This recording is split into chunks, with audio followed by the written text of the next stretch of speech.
রাজকুমার রাও এবং জাহ্নবী কাপুরের একটা নতুন মুভি রিলিজ হয়েছে যার নাম mister and Mrs Mahi.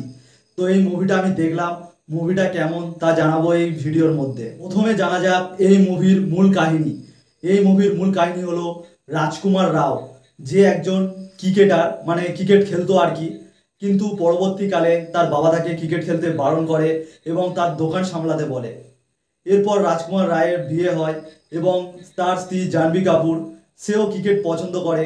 Say coach হয়ে তার স্ত্রীকে ক্রিকেট খেলাবে এবং এই নিয়ে যেই সকল গণ্ডগোল, যে সকলগুলো ঝামেলা আসবে, এই হলো মুভির মূল কাহিনী। এই মুভিটাকে যারা যারা ভাবছেন যে ফুল ক্রিকেটের মুভি, একদম তা না।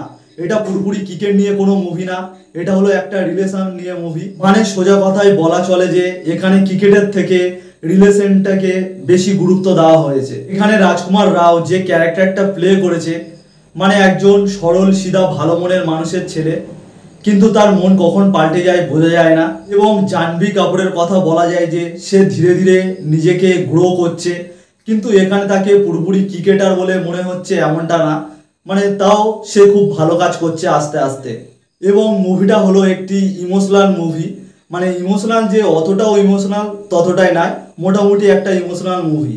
এবং যারা যারা ক্রিকেটের আশা নিয়ে পুরো মুভিটা দেখতে যাচ্ছেন তাদেরকে বলবো পুরোপুরি ক্রিকেটের এটা মুভি না, এটা হলো একটা সম্পর্কের মুভি, একটা হাজব্যান্ড ওয়াইফের মুভি। যারা এরকম কাহিনী ভালোবাসেন অবশ্যই তাদের মুভিটা ভালো লাগবে। এবং এই মিস্টার অ্যান্ড মিসেস মাহি মুভিটার জন্য আমি রেটিং হিসাবে 10-এর মধ্যে 6.5 দিলাম। তো আজকের ভিডিওটা এখানেই শেষ করলাম। ভিডিওটা ভালো লাগলে অবশ্যই একটা লাইক করে দেবেন, আর এরকম মুভি সম্পর্কে জানতে হলে আমার চ্যানেলটাকে সাবস্ক্রাইব করে রাখবেন।